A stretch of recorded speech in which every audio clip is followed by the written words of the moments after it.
All right, it's 10 minutes past 4, 99.3 Nigeria in for your number one news, sport and talk radio station. I'm Aoro Obo, and you're welcome to Public Square, where we discuss all the big and important issues in politics.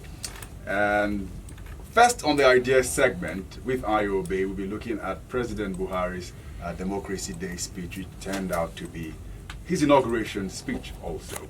Remember, you can follow the program on Twitter at Public Square NG, at Rotimi Sankore, at Ideas Radio NG, at Ninjama, at Aogo Obo, at Nigeria Info FM. All those are our handles. We got comments and questions. Please let us have them there. You can also send questions to a WhatsApp number, which is 0809 597 5805. Good evening, IOB and Rotimi Sankore. Good evening, Aro, and yeah. It's been a rainy day, yeah? It's been a rainy day, but the focus today is the reign of issues or not that arise from the President's Democracy Day speech. I don't know how you see it, Rotimi, but it does seem to me that there's an accountability gap between statements made at inauguration after the battle has been fought and won and the promises made during the election campaign when voters have a chance to say, well, you say you're going to do this or that, and on the basis of that I will vote for you, as opposed to when you're already in position, you're now telling voters that you're going to do one thing, and whether the voters, the citizens of the country, are entitled to say to the president, well, you promised such and such in your inauguration or your Democracy Day speech, and whether the president can say, well, I was talking, I may or may not be able to fulfill my promises. Well, I think that aside from the gap between the speeches and the governance outputs, in this particular speech, there is also, slightly a little bit too much rationalization,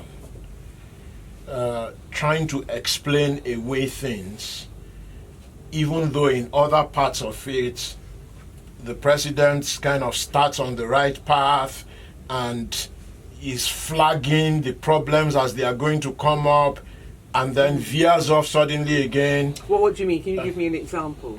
Well, so, for instance, in paragraph 6, the president says, paragraph 9, the president says, yes, terrorism and insecurity are worldwide phenomena, which is true. Yes. And even the best police... It's true, but it's something for which we, when President Jonathan seemed to imply that, and because it's a worldwide phenomenon, we should therefore get used to it. We excoriated President Jonathan in his time. Yes, so, and the APC at the time joined in saying in the excoriation. Yes, so the APC is in government now and says it's worldwide phenomena. It's true. And there's even the best police countries are experiencing increasing incidents of unrest. That part is not true. No. Because part of the best policing is also governance. Yes. And in that case, those countries that he's talking about, one or two of them have had terrorist acts committed by lone individuals. Or even individuals in groups. But it's either one person or two or three people committed, no matter how bad it is, and that's what it is. In Nigeria, what we have is extremists in one part of the country, although it is correct to say that they no longer occupy territory. And in that sense, the president is correct and there is progress. But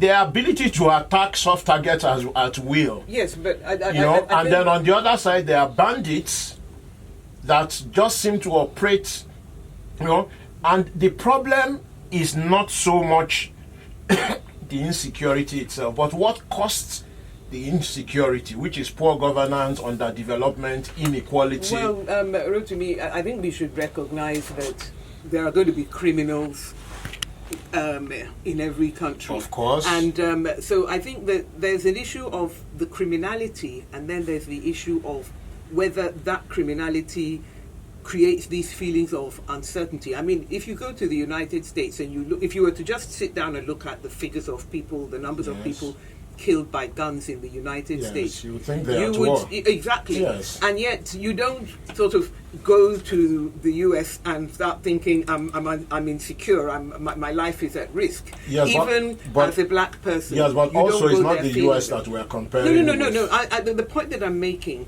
is that you don't even go there, even as a black person, knowing how many people get killed, you don't go there with that constant feeling, the narrative of insecurity by being in the United States. And I think that is not just because they have police and so on, but because they have a response, which involves saying that whatever the identity, the motivation, the philosophy, the religion, the ethnicity, that when crimes occur, they have to be treated as crimes and they have to be investigated and the criminals brought to book. The criminal can get to the tribunal and start saying, well, I did this because I belong to X, Y, Z. But I think that our fundamental issue, and I think that when the president tries to present it as this sort of a worldwide phenomenon and so on, terrorist attacks in other countries are treated as the perpetrators are apprehended and they're taken to court. Today, or yesterday probably by now, in New Zealand, somebody who orchestrated a terrorist attack on Muslims in that country is being brought before a court. It's not being said, well, because he's one of us or he belongs to this particular group or ethnicity, we now have to make allowances for the way he behaved. It's a criminal. You commit murder, you commit murder. So I think that in that regard, I would say that if the president, as you say, is setting up the scenario whereby performance may not meet the promise, then that's not really going to fly. Yeah, but so where I said the president starts on the right path, and then instead of saying, so we will then do X, Y, Z in so detail, he then starts to rationalize. So, well, he did say that they were going to have this summit of the sub-region, which I think is probably part of where Nigerian leadership needs to really come into play. Yes, but so let me just link the two. So, so there's that paragraph 19 where he talks of insecurity, and then if you go to 45, the president then does the right thing by acknowledging that when economic inequality rises, insecurity rises. So that's the correct analysis. That's the correct understanding. Not the only analysis. Yes, but he's on the right path there, without any doubt. And then he says, but when we actively reduce inequality through investment in social and hard infrastructure, insecurity reduces. So that's a statement. It's a correct statement. But the reality is, there's roughly 100 million people in Nigeria living in absolute poverty. And he then says somewhere else that in the next 10 years, we can lift 100 million Nigerians out of poverty. But the only way to do that is to, one, cover the deficit and stay ahead of the curve. In 10 years, it will be too late. Because there are over 7 million people born in the country every year. I don't think he's saying that we're going to wait 10 years and then we're going to reduce the insecurity, with due respect. I think what he's saying is that at the end of 10 years, we would have lifted 100 million people out of poverty. Yes, but at the end of 10 years, So it's like if you You have, have another 70 million people. yes, you born. have They're not another all- 70 or 100 million They are people. not all going to be born into poverty. Yeah. The president acknowledges somewhere else that by 2050 that our population will have doubled to over 400 million. If nothing is done, I suppose. Yes, but then what is being done there about the schools, especially for girls, outlawing forced child marriage, making family planning available universally.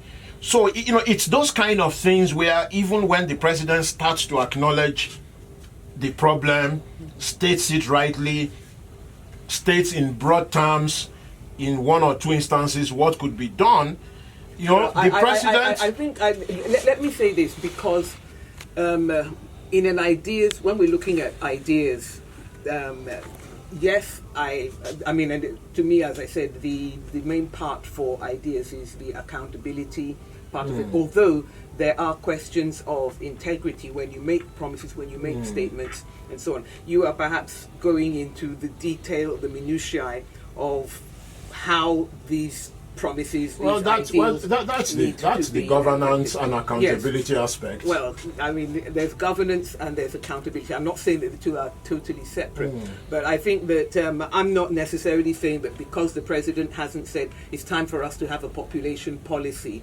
that we otherwise any gains that we make. I mean, yes, to me it's obvious. Whether we have to grow the economy, we also have to stop growing the population at the rate that we are growing it at. But I wouldn't necessarily categorize that as ideas issues. Yes, and we'll go into more detail after 4:30 on the president's speech, on areas where it starts to stray. But there is a D in ideas, which is democracy. Yeah. And well, he congratulated himself and the country on a free, democratic election, that he respected the independence of the Independent National Electoral Commission, and got it all the resources that it needed. Well, take that with a bit of a cough, with a bit of an ahem, and that all interested parties are agreed on that. So he's giving himself a very hearty pat on the back for the democracy part of the ideas. Well, there is a part where not so sure that the opposition parties, and all those people who have taken INEC to court, would necessarily agree. No, they wouldn't. But then, I mean, it's part of the electoral process. So there is a part that is completely unnecessary. I mean, we'll mention it here as part of the democracy, part of ideas. We'll look at it in more detail after 4:30. So the president says something here, and you will wonder whether it is PMB or GMB that is speaking. On paragraph 33, he says, China and Indonesia succeeded under authoritarian regimes. It's an unnecessary statement to add to a Democracy Day speech, given his antecedents as a general, but he also went on former to say military that dictator. India succeeded as a democracy. Yes, but it is unnecessary to add to his Democracy Day speech. I don't agree with you. Because it tends to remind people that he has been a military dictator. Yes, but you don't need to remind people on Democracy Day. Well, with due respect, again, I'm going to disagree, because I think that in the first place, a lot of Nigerians, and even I remember during the campaign, the vice presidential, the running mate of Atiku Abubakar, Governor Peter Obi, was rather held up to a lot of comment on social media when he cited the gains that had been made by China in its eradication of poverty for many, or lifting so many people out of poverty. And I think it's important so that when people sort of say China did it, and he says, yes, China did it and Indonesia, by the way, is not an autocracy. Indonesia is a democracy. Currently, like yes, us. but And it's been one for as long as we yes, have. but we know that he's referring to generals. Is it Suharto or Sukarno? That's who he's referring to. The former military dictator in Indonesia. Yes, we had military dictators and they had military dictators, but for the past how many years, that's not been where they've been making their strides in their economy. But he referred to it here, not he didn't me. refer to Suharto. No, but he said China and Indonesia succeeded under Well, authoritarian regimes. I would say that he's referring to the military dictatorship in Indonesia, not the democracy. Let me finish now. I would say that he is wrong in saying that Indonesia lifted its people out of poverty under military dictatorship. But I think that the important thing is that to the extent that Nigerians think that it is necessary, that these things can only be done when you have this dictatorship command, I will not tolerate, and all this type of thing, that it's important for us to be able to say that, to also say that, but that's not the only method of taking people out of poverty. Yes. India did it as a democracy because many Nigerians do think in terms of China when we think of lifting people out of poverty. But we also know, and we should be able to say, that the reason why Nigeria now has the largest number of people living in poverty is because India's efforts at lifting people out of poverty, which have been taken as a democracy, are efforts that have been succeeding too, and that we can succeed in that regard as well. Okay, all right. Just to double check, so it's Suharto. There was Suharto and there was Sukarno. Yeah. And both were generals. Yes. It's Sukarno that was the earlier one. I mean, the one that just unleashed mayhem on trade unionists, They were lawyers, killing journalists. communists. They were Yes, and fighting communists. The communist menace. Yes, but in the Yes. process, killing journalists, lawyers, Yes. trade unionists, students, and mass. I mean, the fact is that Indonesia's situation was not simply just having an authoritarian regime. It was also having a regime which killed large numbers of its citizens. Yes. In the the fight then was not about the issue then was not about lifting people. Yes, out but of you see, poverty. that's the point I'm trying to make here. That on Democracy Day, when you reference mass murderers, He didn't mention any of them by name. Oh, Rotimi. he doesn't have to mention them by name.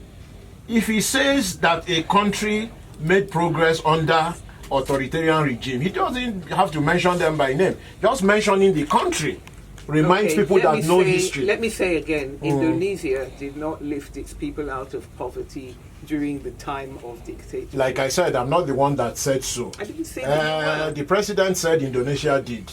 Oh. So it's a wrong reference. There are times when one has to say that the president is not omnipotent or omniscient. He got it wrong. Yeah, so And that's I'm what we are entitled to pointing say out. so. Yes. Yes, and that so the to president that got it extent- wrong, and it was a wrong example. Because people who don't know history will sort of go around repeating that the president We're said doing a circular that Indonesia lifted the people out doing of a poverty. circular argument. Yeah, sometimes it's important. We're just saying the same thing. Sometimes I mean, I would it's rather important. that we had been able to look at some other things in the president's. But speech, that's I think, a key unfortunately, democracy aspect. Yeah, you're saying it again. We're actually now, unfortunately, we've come to the end of the ideas segment. So we tried to look at whether there were ideas, issues in the. I'm sorry that we got a little bit bogged down on matters that are not necessarily of overwhelming interest to Nigerians who want to look to the future about whether or not the president's Democracy Day comments and promises can be something that we later turn around and say that we can later hold him accountable for.